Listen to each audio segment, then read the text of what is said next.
The impact of the floor shot through my body as the chair clattered behind me.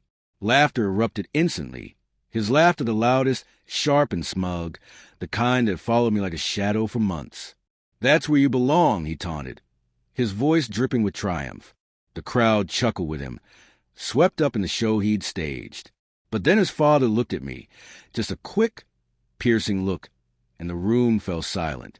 In that stillness, something inside me woke up, a reminder, a warning, a spark. It's strange how deception hides itself inside the people we trust most.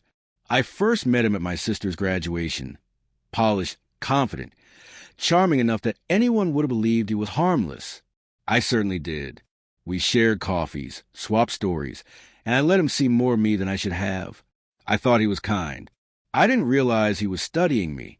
The first red flag was small, just a snide joke at my expense during a family dinner.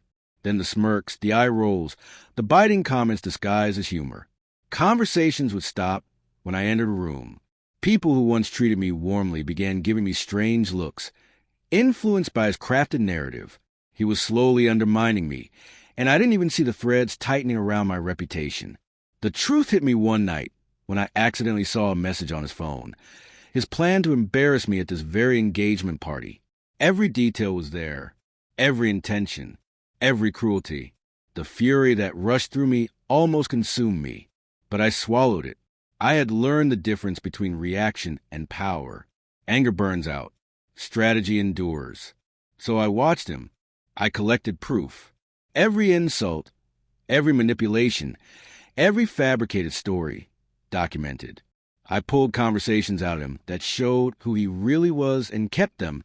I traced the path of his smugness and waited patiently for my moment. Tonight, he thought he had it. He pulled the chair stunt, pushed me, and watched me fall. The room howled with laughter, but I didn't give him what he wanted. I simply looked up and smiled.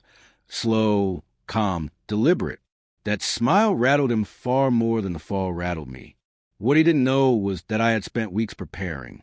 His own messages, mocking my sister, belittling his friends, bragging about manipulating people, had already made their way to the family group chat.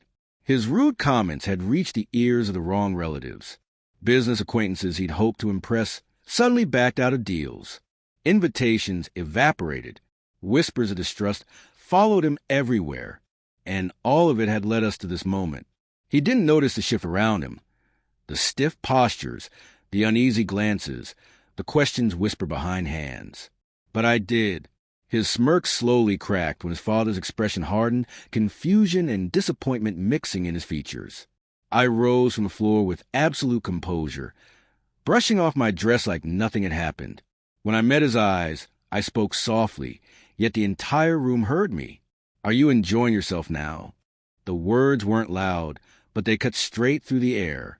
That was the moment he realized everything was slipping.